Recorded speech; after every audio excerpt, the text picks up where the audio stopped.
June 6, 1944. For many, the Normandy invasion is seen as the defining day of World War II. Yet, even now, little is known about the role 850 transport planes played on D-Day. They were critical to the Allies' success.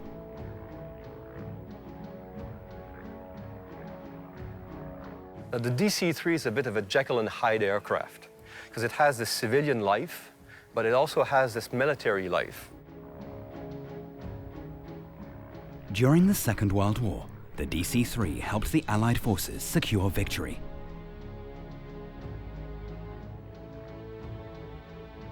In the Cold War, it saved West Berlin from a Soviet takeover. We were not afraid of these candy bombers. We all knew that they had come to help us. In Vietnam, however, the savior plane became a vicious weapon sent in by night.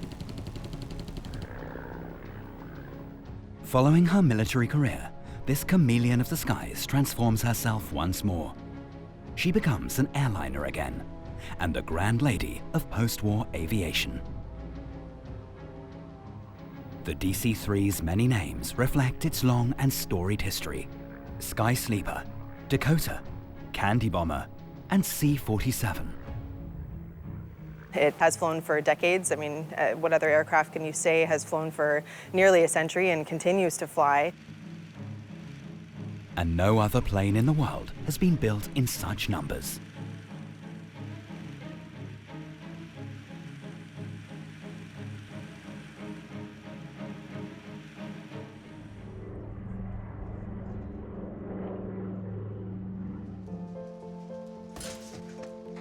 The DC-3 was launched in California in 1936, and in just 10 years, more than 16,000 of them were produced. In the US, it revolutionized air travel, sidelining the railroad for long-distance transport.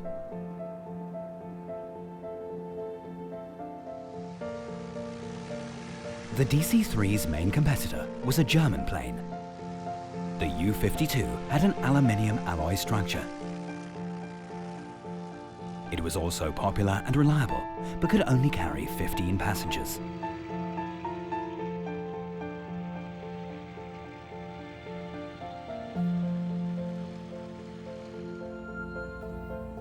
The DC-3 was superior to the U-52 in every respect. More seats, better flight performance, a modern design. It became a role model for several generations of passenger aircraft. But soon, the Second World War would dramatically change its daily life.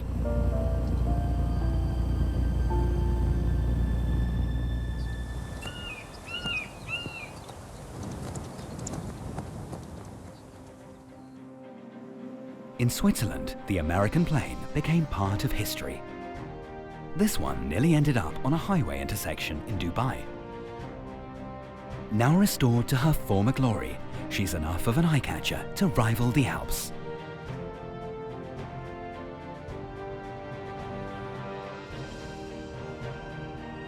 She was rescued by Hugo Mathys, a local businessman. The DC-3 has become his hobby and now plays an important role in his life.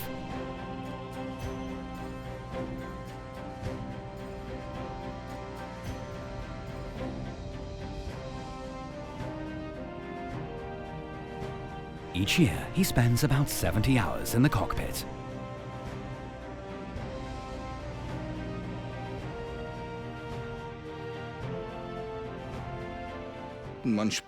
You can feel the plane when you fly it. You have to take it in your hands and experience it. As a pilot, I'm important, so I have to do it myself. It's something quite special.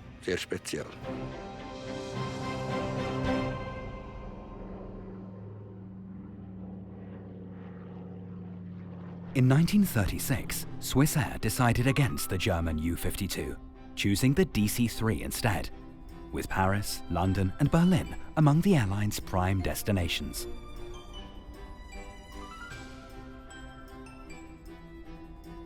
Switzerland became Douglas's first customer in Europe. During World War II, the Swiss DC-3 wore neutral paint to avoid being shot down by the Germans as enemy aircraft.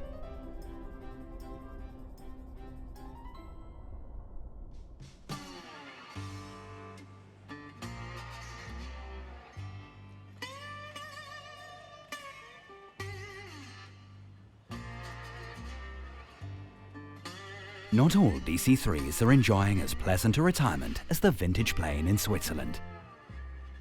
Of the 16,000 planes built, most are now grounded.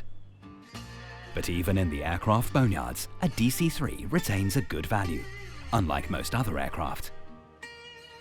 In Wisconsin, retired hulls are waiting to take to the skies once again.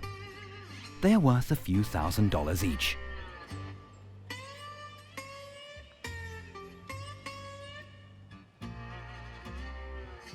The airframe is fantastic. It is, after all, a DC-3. You modernize the electronics, you put the new engines in it, and you have almost a new airplane. At Basler Turbo Conversions in Oshkosh, these veterans of World War II are given a new lease on life.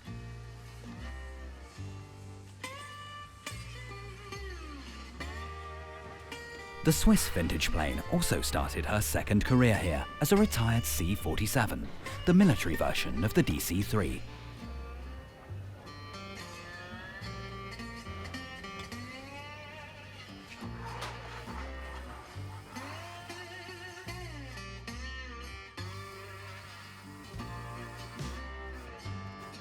In these hangars, Basler employs 100 men. And Ashley Haase.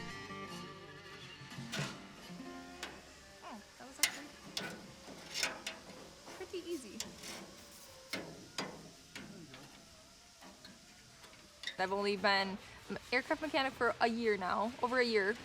So honestly, I was extremely intimidated walking in, knowing I was going to be the only girl. Ashley has been interested in planes since she was a child. She began her career helping out at airfairs, which is what brought her to Oshkosh, home to the world's largest aviation show.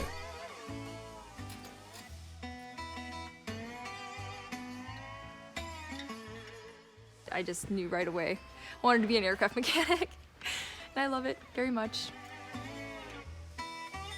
Ashley and her colleagues are working exclusively on DC-3s. This is what Basler specializes in. For Ashley, every reg has its own personality.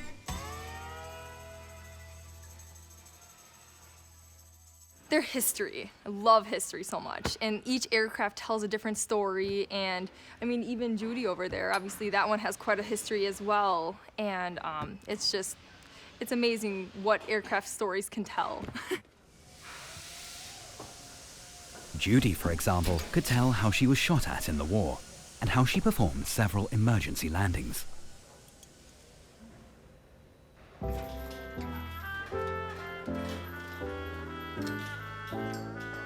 When Judy was built in California, the world looked quite different.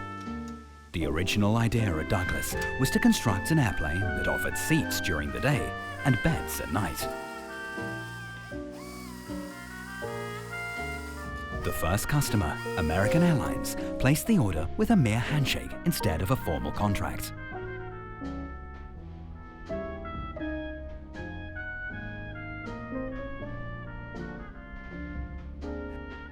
The service was limited, was also very expensive. You had to be fairly wealthy to fly. It was not for everyone.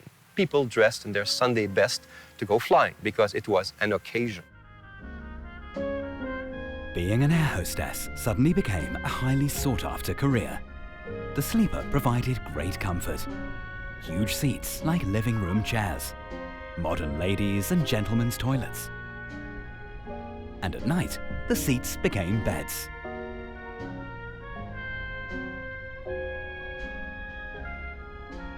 Hollywood loved the sleeper. For the first time, actors could fly in from New York without any annoying hotel accommodation or train transfers. Travel time between East and West coasts was cut by more than half to only 15 hours.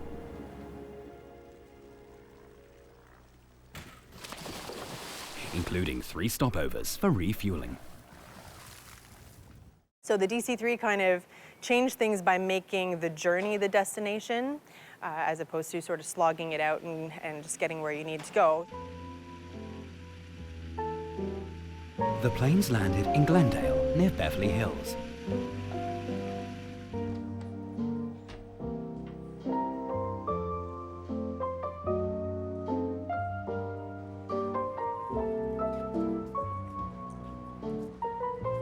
The DC-3 was fast, robust, and extremely economical. Other airlines also placed their orders with Douglas for regular service without any beds. This was a masterstroke of design and made the plane highly profitable.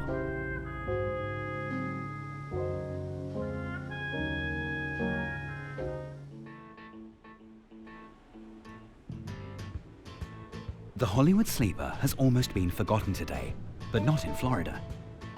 Palm trees line the road to the Moss Family Airfield.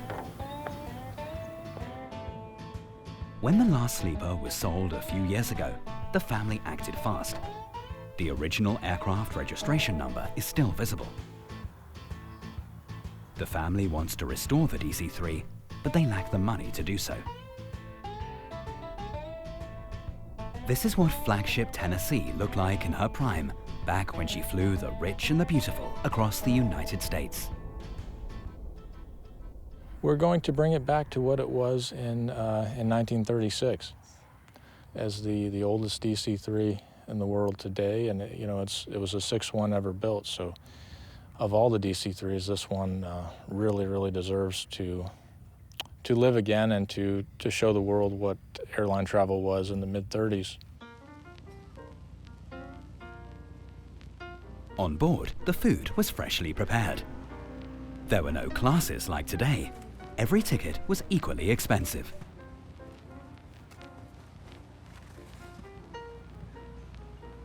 A flight across the United States cost the equivalent of 2 months' salary, and you were even allowed to smoke.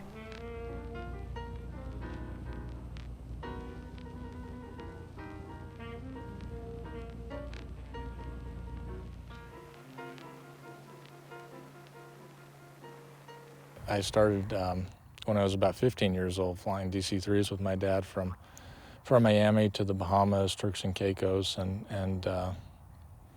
in 2007 we bought our first one as a family.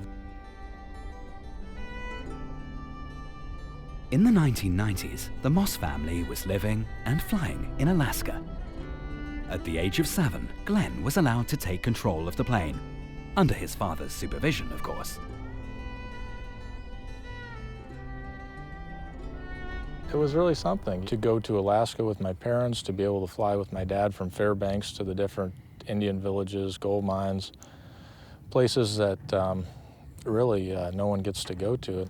They'd put the boys in the front seat. Charlie was 10, turned 11, and Glenn was 7. And they'd put the boys in the front seat and they'd go in the back. And the boys had that control of the airplane. That's me and that's Glenn. These were good days. You remember you were saying, do all kids have to do this? And I said, be quiet and keep flying. And Glenn had to stand up. He had to stand on the paddles and pull it back. But they made it go. They got the feeling of it from the time they were really little.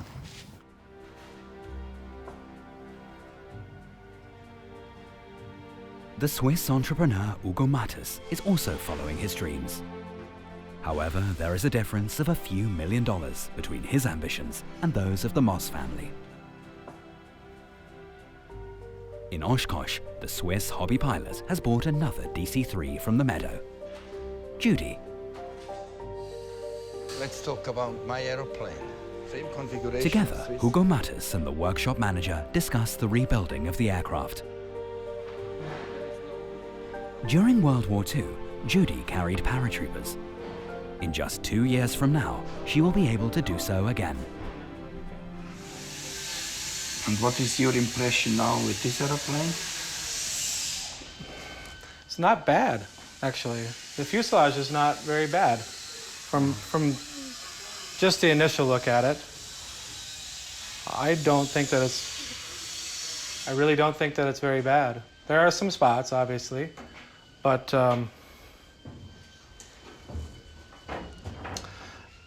you know, there's not as many holes in these frames. You know, they look pretty good.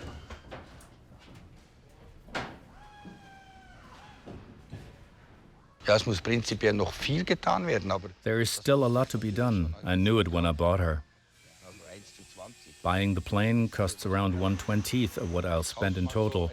And by the time I'm finished, I'll have invested the same thing 19 times until it's what I want it to be. bis es so ist, wie man das haben will. The cutting of sheet metal requires strength and an eye for detail. This aluminium sheet will replace a piece of Judy's outer skin.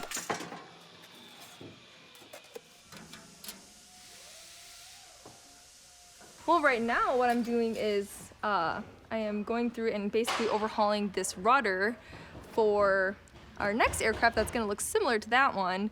I've done fabric covering, lots of riveting, structural work, all kinds of stuff. So you need to have good muscles too, or? I don't know. I've definitely gotten stronger.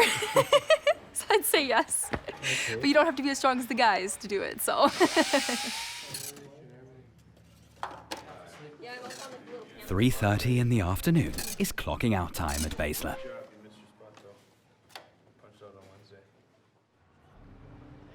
At Douglas in Santa Monica, a new era is looming. The factory is working around the clock. A few hundred DC-3s leave the production halls every month. Nearly all of them are delivered to the military as C-47s.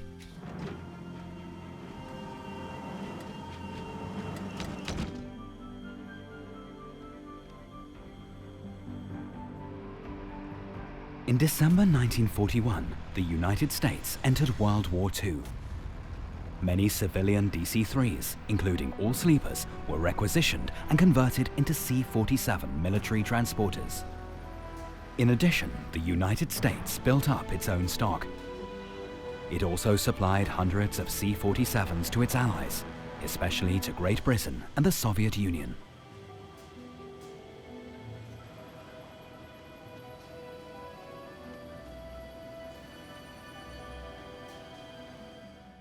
Obviously, its military story was quite a bit different. You're not getting plush seats. There were metal benches for the troopers to sit on, or they could take two light trucks. I mean, this is a remarkable airplane, and basically had a reputation to carry whatever you could put in it, whatever you could throw at it. In England, the 101st US Airborne Division was rehearsing for D-Day, for the liberation of Western Europe. Thousands of paratroopers supported a landing operation in Normandy. One of the units later became known as the Band of Brothers. Their most important vehicle for transport and supplies was the C-47, a true workhorse.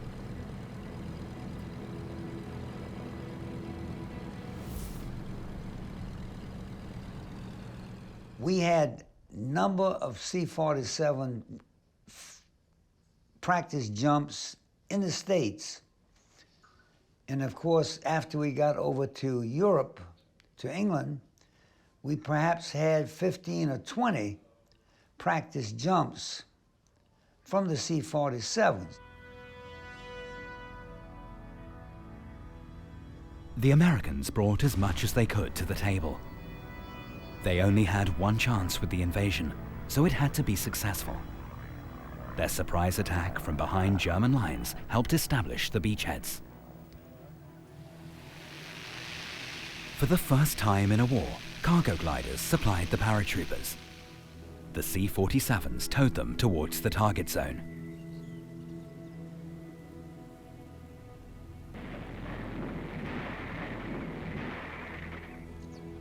The gliders carried everything that they could. And we needed the supplies, we needed the ammunition, and we needed the equipment. So the gliders provided that for us. We couldn't carry a Jeep with us on the C-47. It had to be on the gliders. I'm sure that if it weren't for the gliders or if it weren't for the C-47s pulling them, the mission would never have been accomplished. The gliders were made of wood. They did not have to return and were therefore designed to be disposable. They had a high failure rate.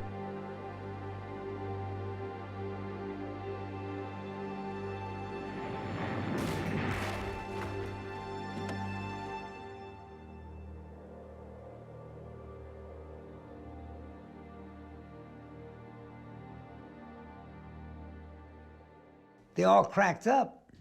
The minute they hit the ground, they cracked up. They were no more good. And sometime when they cracked up a lot of people with them. The paratroopers called them flying coffins because we would have nothing to do with them. They were dangerous. As the invasion approached, the Americans had cause to be concerned. To motivate his troops, General Eisenhower, the commander-in-chief, addressed them in rousing terms.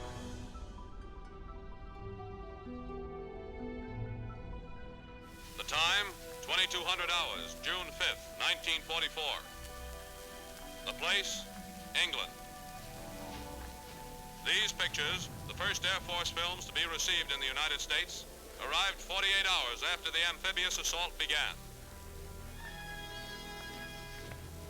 I recall very well that everyone was nervous. Very quiet, but very nervous. You could see it, you could feel it. General Brereton, on the line for the takeoff, passes on the traditional good luck charm, a rabbit's foot.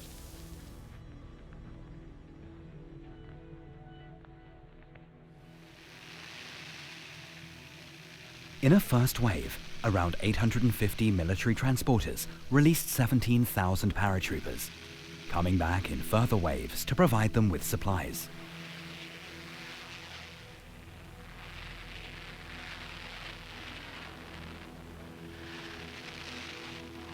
The invasion has started. On their flight to France, Ed Shames and his comrades watched the deployments of hundreds of warships making their way towards the beaches of Normandy. The invasion began with shelling from the naval artillery. But even this opening failed to pave the way for the ground troops. They encountered strong German defense fire. As long as the enemy could supply enough ammunition to its beach fortifications, the Allied invasion would not be able to succeed. It was the task of the paratroopers to cut off the German supply routes by taking control of all bridges near the beaches, so that the Allied ground forces could land safely.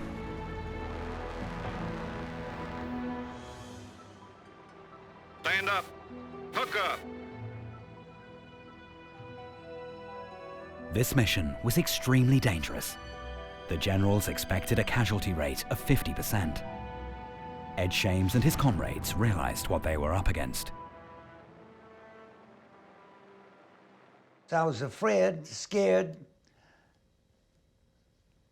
shaking like anyone else at that time because we knew that was a real thing.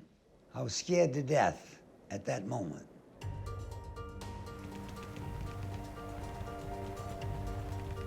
It took him about 15 minutes to land. Floating in the air, the men were exposed to German defensive fire.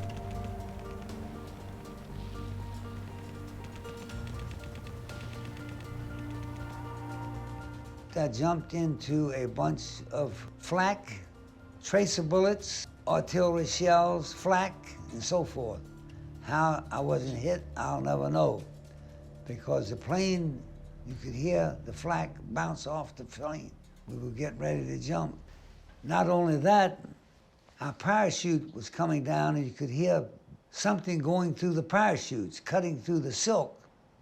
And that sound has never left me to this day. Few units jumped off at the right point because the pilots had lost their orientation. A new radar system intended to mark the landing zones did not work. Some units ended up 5 miles from their drop zone, others as far as 50 miles away.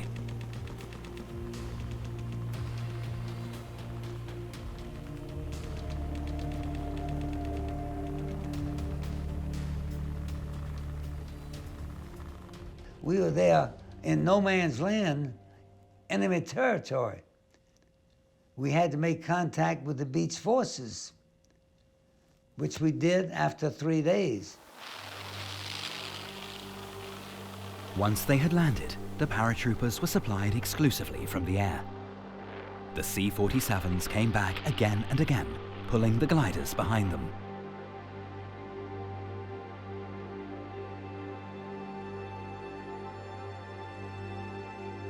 But that is what the German Wehrmacht were expecting. They had flooded the fields and meadows to prevent the gliders from landing safely.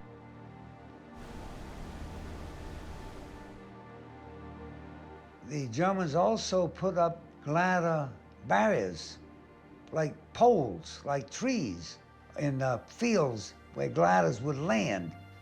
They did that quite a few places in Normandy, but we overcame them somehow.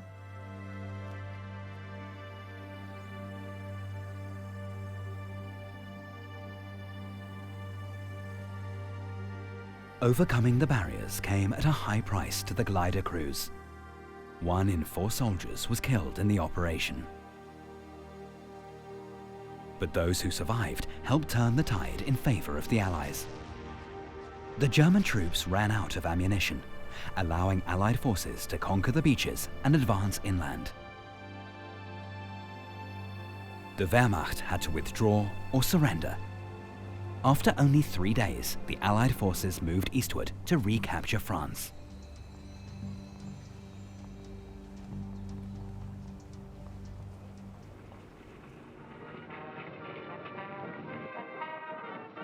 Given the high risks faced by the paratroopers and glider crews, General Eisenhower honored the courage of his men, but also praised the DC-3 as a key factor in winning the Second World War.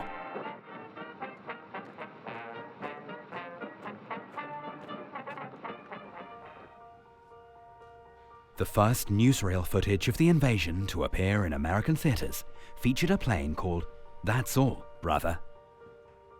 This DC-3 became a legend of the war.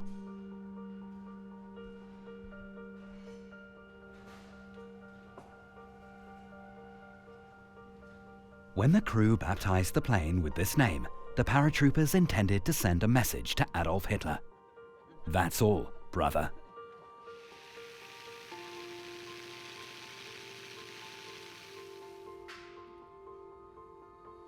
After the war, the famous aircraft disappeared without a trace, until it was miraculously rediscovered at Basler in Oshkosh 70 years later.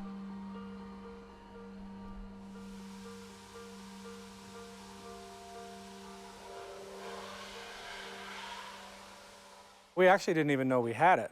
It was sold to us by a gentleman who was down on his luck and had pretty much run his operation out of money, and he wanted to sell the airplane to us.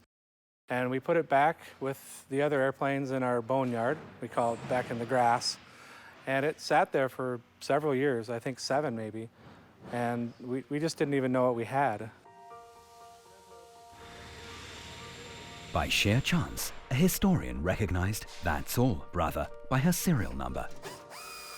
Basler suddenly had a superstar on their hands, but also a problem.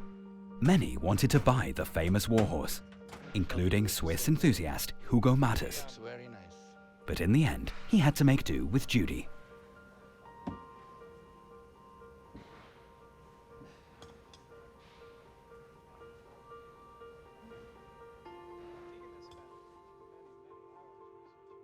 It was annoying.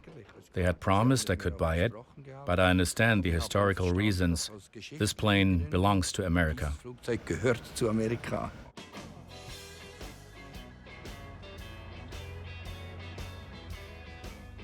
In Oklahoma City, the fate of many vintage planes rests in the hands of Roy Owens. Roy is giving the radial engines a thumbs up or down. No pilot would ever dare to disagree with Roy's assessment. A well-maintained engine is the best life insurance a pilot can have. Just behind us is the tear-down area. The engines that come in, they're disassembled. From there, they go to cleaning. From there, polishing and inspection before they're built. Everything was handmade, and everything is so precise. They're just amazing engines.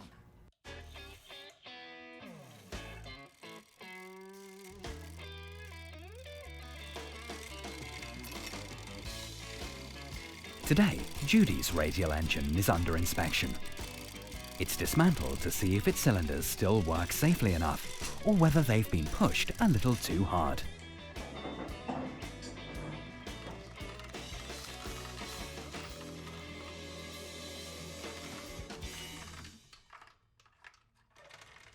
The DC-3 has 2 engines with 14 cylinders each. Each cylinder must reliably deliver 86 horsepower, generating a total of 2,400 horsepower.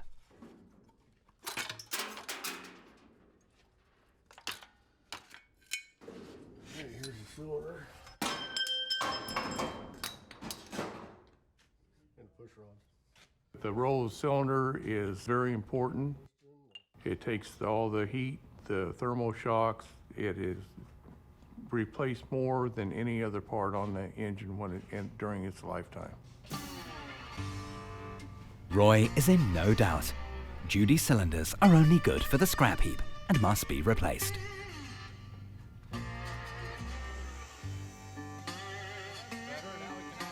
For the next step, Roy needs good friends.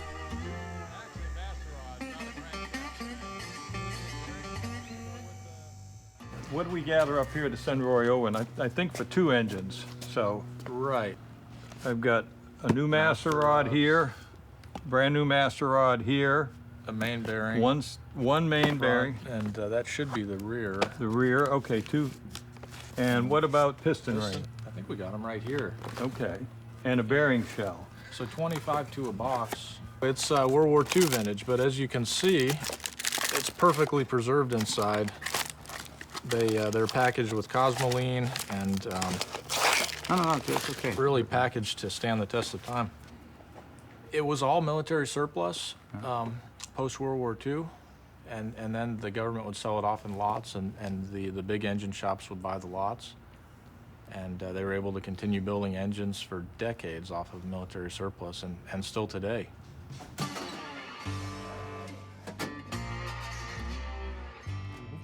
With a little help from the Moss family, his friends in Florida, Roy can build brand new engines from 80-year-old spare parts that were never used and therefore not exposed to any stress.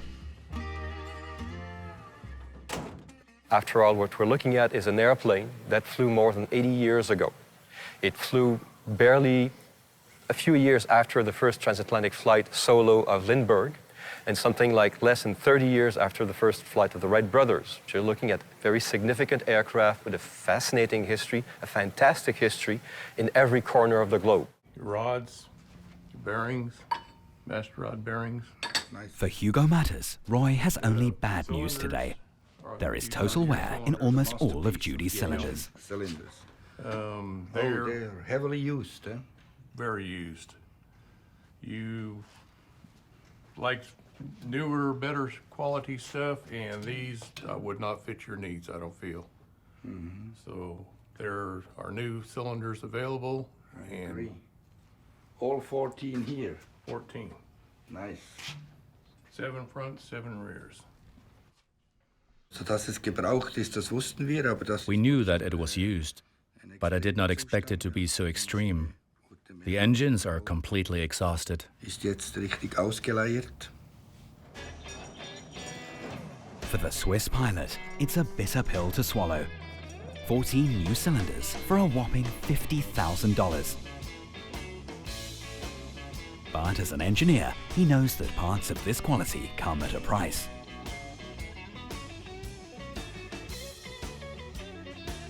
Das wurde gebaut, damit It was built to last for decades. You can see logically how it was put together. Each mechanical part has its own function, and so it makes sense when you look at it. It's just phenomenal. einfach phänomenal. A week later, the brand new old engine will be on its way to Oshkosh to become a part of Judy.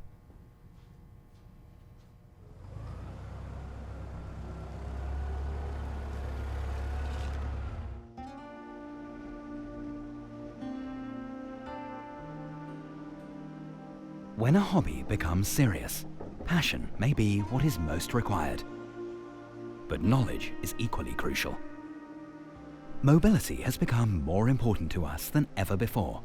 but so too has reliability. Such strength determines success or defeat. And not only in wartime, and not only on the DC-3. Not even the engineers at Douglas could have guessed that, some 80 years later, their design would be considered the most successful plane in aviation history. In 1948, this DC-3 helped to save West Berlin from a Soviet takeover. Instead of being shut away in a museum for the rest of her days, this candy bomber is intended to fly passengers over Berlin. The pilot Frank Hellberg, the owner of a small airline, is aiming to get his dream off the ground. But to get started, he requires a license he doesn't have yet.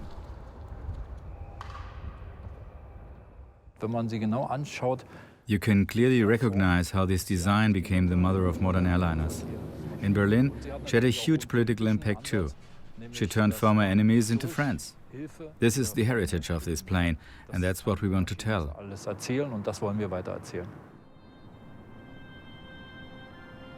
Berlin, after the Second World War, was a city in ruins.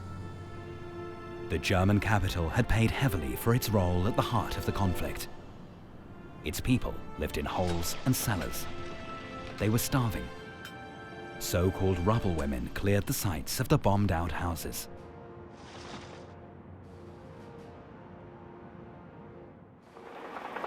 But then the victors began to argue.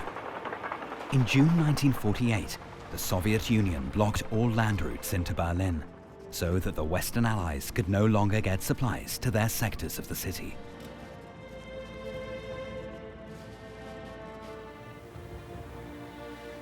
The Americans and the British decided to supply 2 million people from the air. It would become the most ambitious airlift ever attempted. DC-3s were brought in again, including 300 British Dakotas. Berliners called them candy bombers. One of the pilots was Gail Halvorsen. He is filming with his camera. Many pilots still knew Berlin from the war.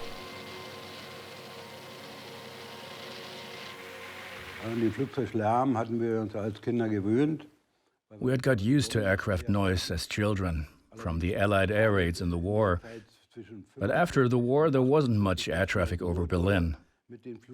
Now it started again in 1948 with the airlift. We were not afraid of these candy bombers. We all knew that they had come to help us. In June 1948, Germany was divided into 4 occupied sectors. The candy bombers reached West Berlin using 2 corridors from Hamburg and Frankfurt. They were the first air corridors in the world. As soon as the planes were unloaded, they returned to West Germany using a 3rd return corridor towards Hanover.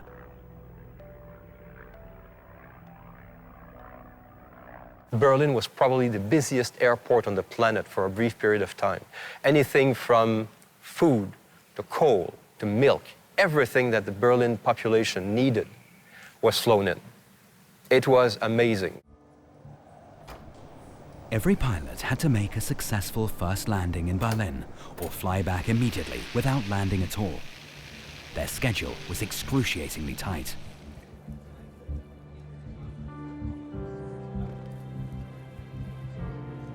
Food and coal were the primary supplies flown in on the DC-3s. German workers had 30 minutes to unload each aircraft. That was break time for the pilots. Gail is filming the snack bar where the pilots got their sandwiches. They flew to Berlin up to 7 times each day. Affected by the abject poverty he saw among the children of Berlin, Gail saved some candy from his own rations and dropped it out of his plane, attached to little parachutes. Soon the other pilots began to do the same. The German children loved it. With this gesture, the Americans won the hearts and minds of the West Germans.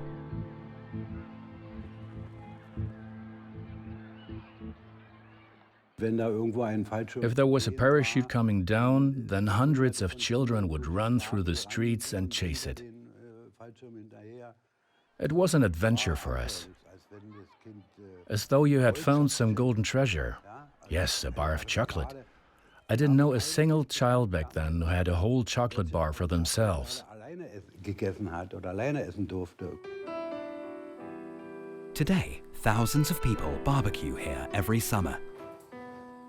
When Boris Franzke looks out over the abandoned Tempelhof airfield, the old Berlin airport, he wonders how many of them know about the role it played some 70 years ago.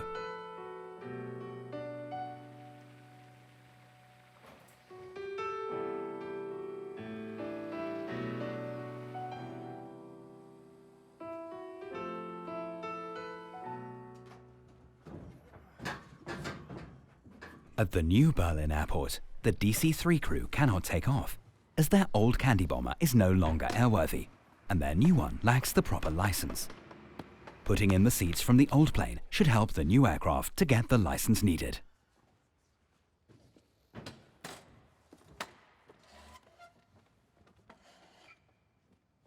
We measure the old candy bomber which flew in Berlin and make a comparison between the two aircraft, so we are allowed to transfer the passenger cabin from the old to the new aircraft. Let's take the cockpit as a reference point. European aviation law is complex. In order to transfer the license, engineers have to confirm, using a cross laser, that both aircraft are identical down to the last millimeter.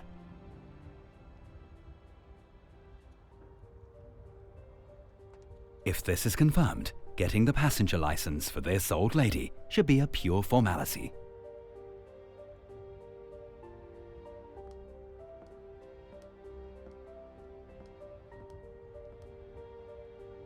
Berlin has an incredible history, from the wars to the wall, and this plane will help us to tell this story to the world.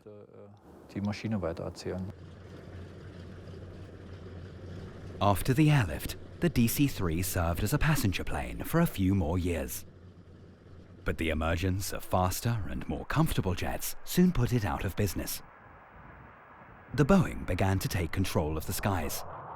First the 707 on long-haul flights, then the 727 for middle-distance routes, and in the mid-1960s, the Boeing 737 for short hauls.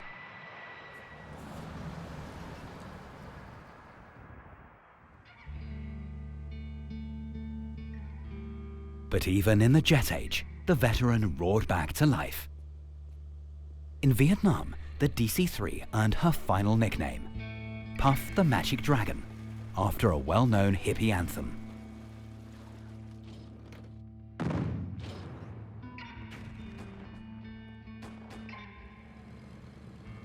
In Vietnam, the armed cargo version AC-47 did not rain chocolate, but rather fire and death. First, tracer ammunition was shot to detect and illuminate the targets at night. Then came a hail of machine gun bullets, firing up to 6,000 rounds per minute. The Magic Dragon became the messenger of death. There were 3 large guns set up in the rear port side of the aircraft. And because of its turning capability and because it was a slower aircraft, it could actually swing around in a pylon formation and hit extremely tight targets just continuously. So they could basically hold down the enemy in a basically a firing pattern, just circle around them and keep them pinned into this one area.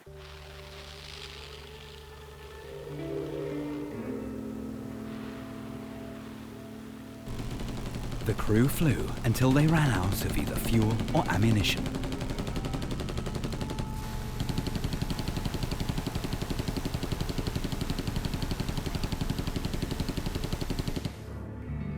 Thanks to the gunships, the US Air Force managed to stop several enemy offensives. But this time, not even the DC-3 could turn around their military fortunes.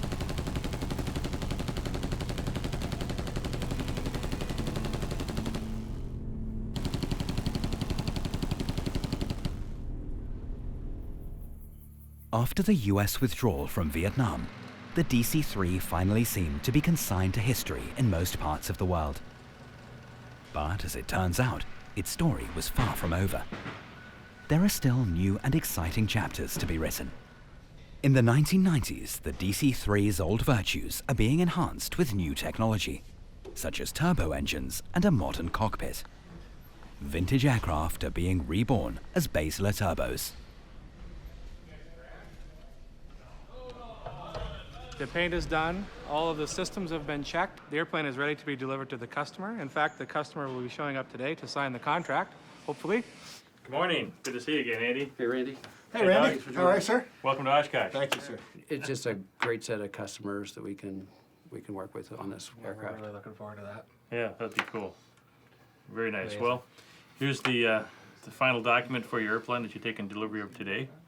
It just basically states that you accept the airplane and it's finished, and we can finalize the contract, the last piece of paper. Good stuff. You gotta sign. We'll go flying. All right, thank you, Doug. Thank you very much, sir. Thank you, sir. Thank you. Andrew. It's been a pleasure. Thanks guys. Yep. The Turbo DC-3 combines the best of two worlds. From the past, the original license, the airframe and the aviation features, and from the present, the safety of a modern cockpit. So I have a little bit of time, 4,000 or so, but mostly in small stuff. So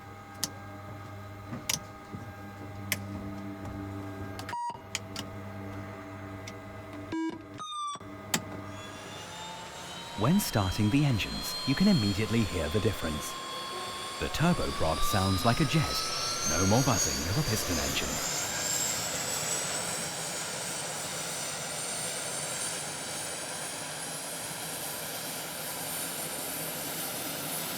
While in the past 14 cylinders could easily overheat, the Turbo DC-3 has fewer problems with hot or thin air. The newly outfitted plane can therefore fly at higher altitudes and is more powerful. This plane will soon be commissioned by NASA to carry out ice measurements at the South Pole.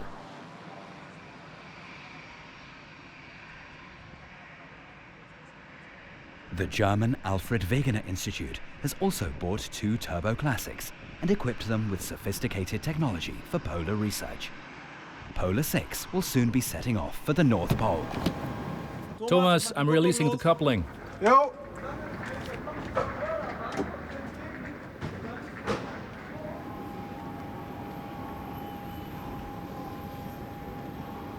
Before leaving for the Arctic, the research equipment is carefully tested. A laser is carried like a cruise missile under the hull. Okay, alles klar. Jo.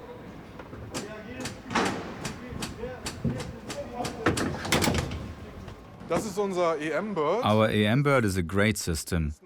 We fly at low level and the instrument records the thickness of the sea ice from 25 meters above its surface. Über dem Meereis dessen Dicke.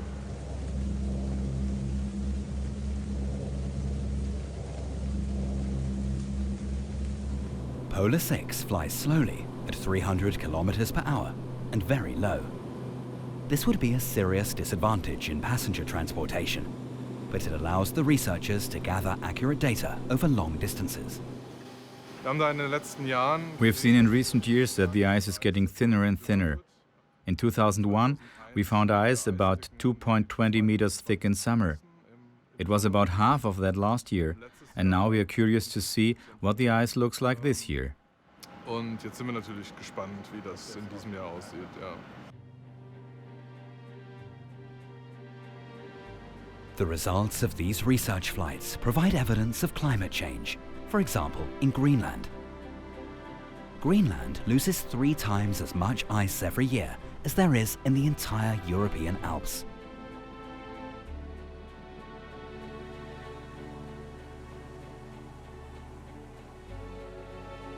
The original features of the DC-3 include a sextant. This allows the pilot to navigate with the sun in case his GPS fails. Near the North Pole, the magnetic fields are a risk for modern navigation.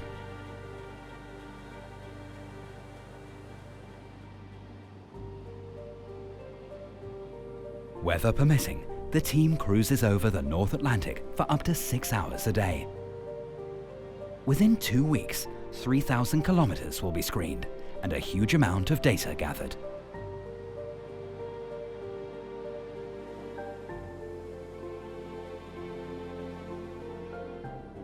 Station North is the northernmost point of Greenland, inhabited by only a few soldiers. The gravel runway at this Danish military post is not a problem for the DC-3. She manages well on uneven surfaces and can even land on snow and ice.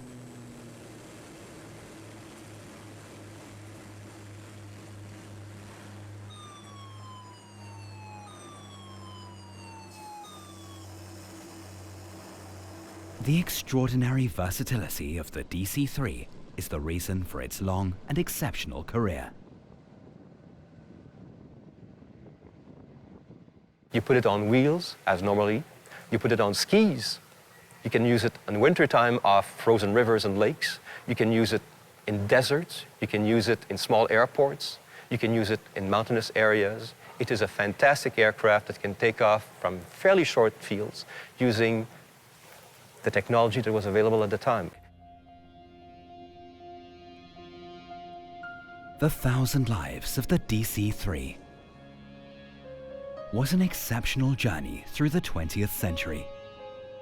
Luxurious Hollywood sleeper, D-Day cargo carrier, the savior of West Berlin, and now, at the age of 80, helping to solve the riddles of climate change. No other aircraft has done more to shape the course of history. Keep at it, old girl.